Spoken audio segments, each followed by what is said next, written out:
And welcome back. Well, depending on the weather, lots of you may earmark Sundays as a day to get your four-legged friend to the dog park. Yeah, but with so many canines gathered in one place, trouble can quickly escalate, especially spring. I think now we're finally getting outside. Yep. Leann Boucha is back from HAWS to talk about some of the do's and the don'ts of visiting the dog park. Great to see you. You too. Yeah, it's awesome. Yeah, good to see you again. Thank you. And this is a time people want to get outside. People love dog parks because it gives them a chance to be outside, but also for their dogs to have a little social interaction. Yes, especially with so many leash laws and people that don't have the ability to have a fenced-in backyard, it can be the go-to place to let your dog stretch their legs and run and socialize. But the introduction is key, right? Yes, introductions are key, and just sometimes it's not an appropriate place depending on your dog. You have to know your dog and if they can handle that environment and if they can handle that much socialization all at once.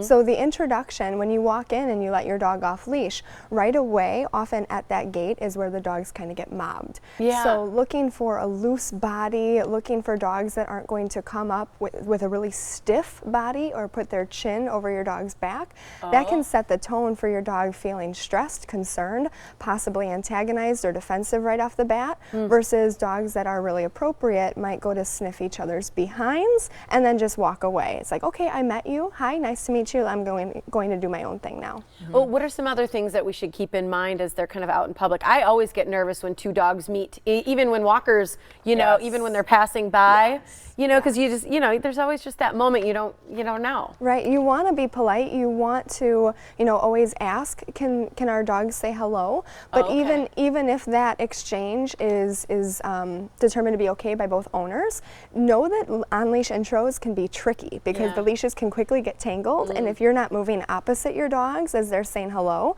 that can also escalate the tension if the dogs get stuck and scared about being tangled. What body language is a problem? Because in some of the pictures that we're looking at, sometimes they almost look like they're kind of dancing or something. In one picture, one dog almost looks submissive on his back. That is a chin over. That and I think that's the next aggressive. photo, it's rude. It's rude. Okay. And that can get the dog that's on bottom immediately turned off. And those are the same two dogs, and they both do it to one another.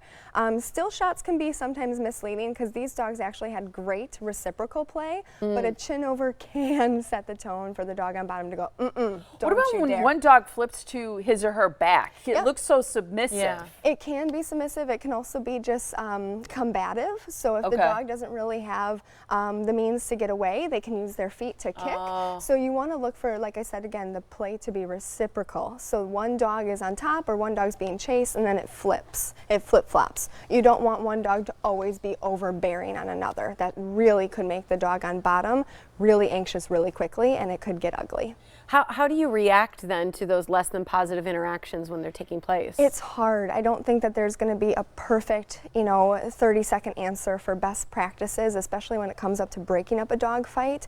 When people reach in and go for collars, understandably so, you're scared, your adrenaline is going through the roof, you could get bit. These dogs are not going to go, bite, oh, hang on, that's a human hand, move away. So I would suggest instead, if your dog is not in that yet, or if you can help, redirect other dogs from going in and joining into the fight. Exactly. And if and when all is said and done and the dust settles, you need to evaluate if you should be going back. That's whether your dog was the aggressor and started a tussle, or whether your dog was the one who got into a fight and is now possibly sensitized and scared because of what they just experienced. Things to remember, you say when you have a dog out in public. Don't force the dog to approach any other animal when it appears uncomfortable. Pay close attention to the signs, the body language that we just talked about. On-leash introductions often are trickier than you might think. So letting your dog greet another dog that you meet in public, you have to do that with caution. So then how to interact in what we just talked about, which is less than positive interaction.